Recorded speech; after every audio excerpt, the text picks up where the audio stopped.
شباب من خيرة أبناء هذا الوطن، مقاتلون أشداء يتصفون بالشجاعة والإخلاص والقدرة العالية على التحمل والصبر.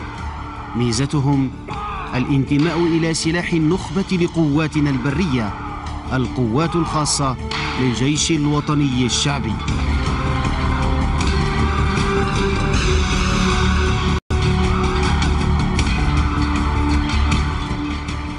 لأن الوصول إلى هذا المستوى القتالي يتطلب تدريبا مكثفا وصارما مبنيا على أسس علمية دقيقة.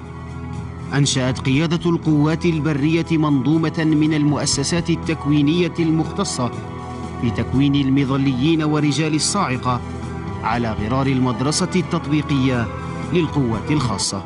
كفل المدرسة بتقديم تكوين عسكري وعلمي متخصص لإطارات القوات الخاصة التابعين لمختلف أفواج المغاوير ووحدات الإصلاح والشرطة العسكرية، وذلك من خلال دورات الإتقان والتطبيق بالنسبة للضباط، ودورة الأهلية العسكرية المهنية درجة أولى وثانية لضباط الصف العاملين، وكذا تكوين الطلبة ضباط الصف المتعاقدين.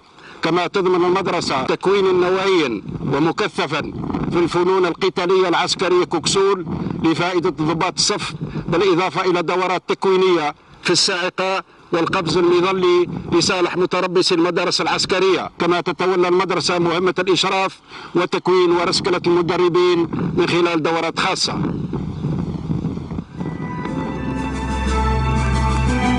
الانضمام إلى المدرسة التطبيقية للقوات الخاصة يتم وفق معايير انتقائية صارمة يراعى فيها التمتع باللياقة البدنية العالية والاستعداد النفسي الكبير وروح التضحية ونكران الذات. تتكفل مديرية التعليم بالمدرسة بما يلي: مراقبة برامج التعليم، النشاطات الميدانية والمتابعة لنوعية التكوين، تهيئة ووضع الوسائل التعليمية والبيداغوجية اللازمة للتكوين النظري والتطبيق، تنظيم وسير الامتحانات لمختلف الدورات. يمثل التعليم العسكري حجر الزاوية في التكوين بالمدرسة. يتلقى خلاله الطلبة تكوينا عسكريا قاعديا اعتمادا على وسائل تكوينية حديثة، وهو ما تضمنه دائرة التعليم العسكري بالمدرسة.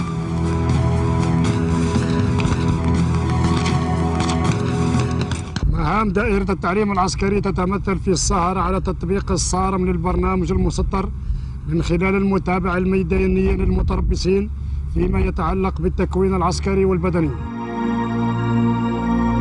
نحضر الآن درسا نظريا موجها للطلبة ضباط الصف المتعاقدين حول مختلف أنواع التفخيخات التقليدية وطرق تجنبها وإبطال مفعوله.